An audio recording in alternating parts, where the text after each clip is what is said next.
Et les triathlètes, ça va? Bon, bientôt la fin de saison, vous êtes peut-être déjà en repos. Moi, pas encore, parce qu'il me reste encore une course. L'Ironman, c'est 73 de Grèce, donc c'est la semaine prochaine. Voilà, il reste encore quelques jours pour finir de se préparer, et puis après, ça sera direction la Grèce. Donc j'ai eu une petite idée de vidéo parce que lors de mes 2 derniers triathlons, en fait j'ai fait mon sac quasiment pour rien. Donc il y avait un triathlon où j'ai pas pris le départ parce que j'étais blessé, et le deuxième où j'ai pas terminé parce que j'étais encore blessé et en plus j'avais oublié mes affaires. Donc ça m'a donné une petite idée de vidéo à faire sur qu'est-ce qu'on doit prendre dans son sac pour les triathlons. Et donc on va voir ce que moi j'utilise, ce que je mets dans mon sac pour les jours de course.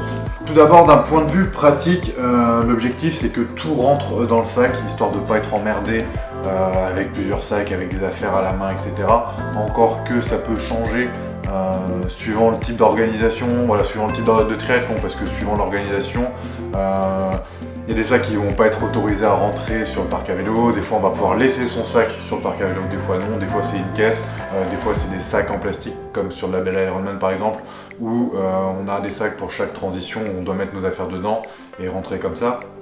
Donc ça dépend un petit peu de l'organisation du triathlon et aussi de la distance que l'on va faire. Personnellement, moi je fonctionne par ordre chronologique, c'est-à-dire que je vais faire mes affaires en fonction du déroulement de la course, donc l'avant-course, la natation, le vélo, la course à pied, et je vais préparer mon sac comme ça.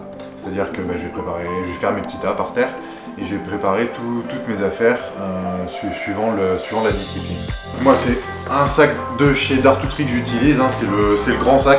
Donc ça c'est vraiment plutôt pratique parce que on y met du bazar, franchement toutes les affaires rentrent facilement, il n'y a pas de problème par rapport à ça. Pour ce qui est des affaires d'avant-course, moi souvent ce que j'utilise c'est un petit peu de nutrition pour se ravitailler avant la course. Alors là je vous ai mis le petit modèle de la pompe à vélo, mais souvent on prend la pompe à pied, c'est bien plus pratique pour gonfler son vélo. Et puis après il y a tout ce qui est papier aussi à garder sur soi pour pouvoir retirer son dossard, pour pouvoir rentrer dans le parc à vélo. Voilà, maintenant il y a carte d'identité, passe sanitaire, etc. Donc ça surtout pas à ne pas oublier pour pouvoir rentrer et puis faire la course.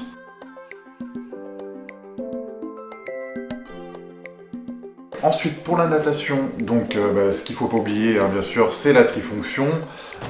Moi ce que je prends en plus aussi toujours avec moi c'est la ceinture cardio, encore que je la mets pas sur toutes les compétitions. Voilà, si la combinaison est autorisée je la mets parce que je suis pas sûr qu'elle aille vraiment sous l'eau, quoi qu'il y a d'autres ceintures qui vont sous l'eau et ça il n'y a pas de problème, et moi celle-là elle va pas sous l'eau, donc s'il n'y a pas de combi je la mets pas. Si la combi est autorisée je l'utilise.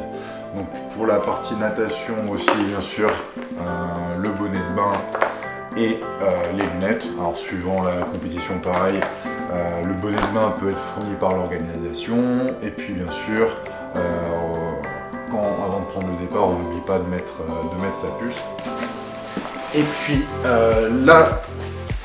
la combinaison que l'on va utiliser pour faire la partie natation. Alors petit truc, moi j'utilise aussi de la crème anti-friction que je vais mettre au niveau des épaules ou sous les bras ou même un peu au niveau des chevilles pour aider à enlever la combinaison après la natation. Et petite astuce que j'utilise aussi, c'est d'utiliser un sac plastique que l'on va mettre au bout des bras ou sur les chevilles pour faciliter la mise en place de la trifonction. Voilà, c'est vrai que le néoprène ça accroche un petit peu, et avec le plastique qu'on met sous les bras c'est un peu plus facile. Donc ça je le prends toujours, ça me permet de ne pas me passer 20 minutes à mettre ma combi.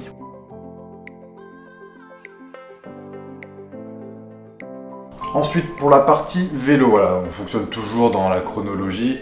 Donc ce qu'on a besoin toujours, alors ça on verra juste après, mais ce qu'on aura besoin toujours pour la partie vélo, c'est son casque et la ceinture porte-dossard. Alors ces deux éléments là de toute façon vous seront obligatoires pour pouvoir rentrer dans le parc à vélo, et c'est les deux premières choses que vous devez utiliser avant de prendre votre vélo.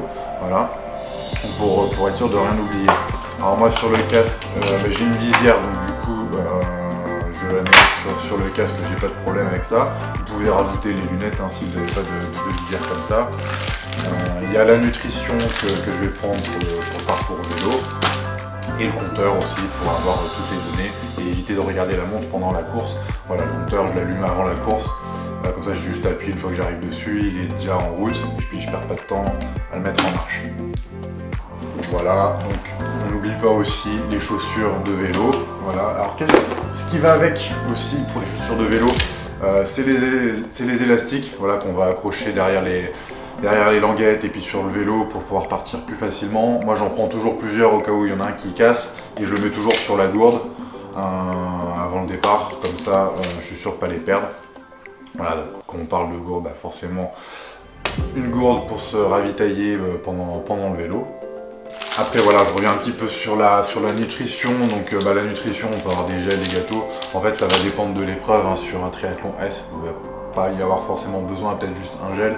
Et après sur une longueur, un Ironman, bon, on va être beaucoup plus équipé au niveau de la nutrition. Donc il y aura plus de gel, plus de ravito, etc., plus de boissons. Donc ça c'est adapté en fait en fonction des besoins de chacun et puis de l'épreuve, de la longueur que l'on va faire. Donc voilà, grosso modo pour la partie vélo. Après ça peut varier, voilà, suivant l'épreuve encore, suivant le temps aussi, parce que c'est vrai que s'il pleut beaucoup, s'il fait froid, bah, on peut quand même prendre le temps de rajouter une petite veste en T1 avant de partir, histoire de ne pas attraper froid. Ça peut être d'autres choses comme ça.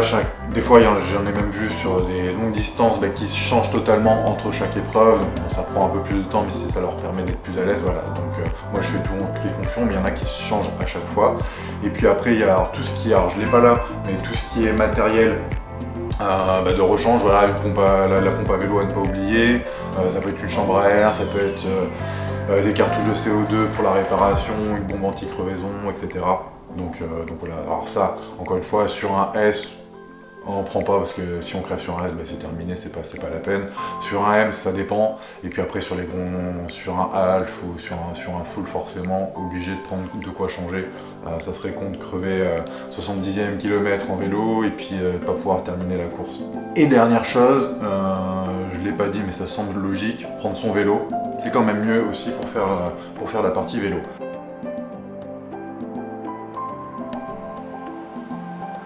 Et pour finir, la course à pied. Alors la course à pied, ce que je prends, c'est toujours une casquette. Voilà, j'aime bien courir avec la casquette. Comme j'ai une visière sur mon casque de vélo, j'ai des lunettes en plus, donc ça je viens le changer. Des chaussettes. Moi je préfère courir avec les chaussettes, même sur un S, j'aurais tendance à mettre les chaussettes, je suis quand même plus à l'aise. Et puis les chaussures que l'on va rajouter à la fin. Donc voilà, pour courir plus vite, c'est mieux les chaussures. Donc voilà, pour la partie course à pied, en fait, il n'y a pas grand chose. Voilà, c'est peut-être la partie où il y a besoin de moins penser à son matériel. Voilà, juste les chaussures, une casquette, ça suffit.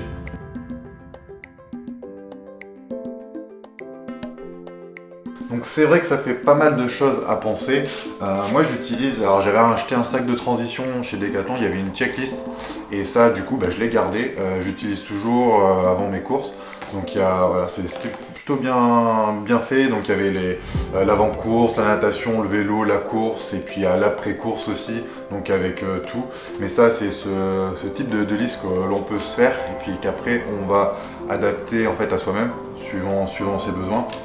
Alors, il y a beaucoup de choses, voilà, il y a beaucoup de choses à penser, mais le fait de tout checker la veille et puis de bien vérifier son sac, en fait, ça permet d'arriver le jour même sur le lieu de course en n'ayant que la course à penser et puis pas savoir si on a oublié des choses sur son matériel. Déjà, ça va vous créer un stress en plus, ça va vous faire perdre du temps, ça va vous faire perdre de l'énergie, alors que si on a bien fait son sac la veille ou le matin, alors moi perso je préfère le faire la veille parce que le matin on a autre chose à faire quand même. Et vous arrivez sur le parc à vélo, toutes vos affaires sont rangées, vous vous installez et puis c'est parti, quoi. Alors ce que je vais faire, c'est que je vais mettre en description la liste que j'utilise, comme ça vous aurez toutes les infos sur ma checklist à moi. Et cette liste là, vous devez l'adapter en fait en fonction de vos besoins, en fonction des courses. Et puis après, voilà, au fur et à mesure, avec la pratique de plusieurs triathlons, il n'y aura quasiment plus besoin de la checker en fait. Alors quoique moi j'ai voulu faire ça la dernière fois, j'ai oublié, ma ceinture porte de ça. Donc il faut quand même bien vérifier avant chaque course histoire d'être tranquille. Moi je prends l'exemple là pour la Grèce la semaine prochaine, je pense que mon sac je vais le vérifier plusieurs fois pour être sûr de rien oublier, parce que c'est pas une fois arrivé là-bas que je vais dire ah tiens il manque ça, il manque ceci, donc bien vérifier ça avant le départ. Donc voilà pour cette rapide vidéo. Écoutez, moi je vous laisse là-dessus. On se retrouve très vite pour le débrief de l'Ironman 73 de Grèce. Et puis je vous dis à bientôt.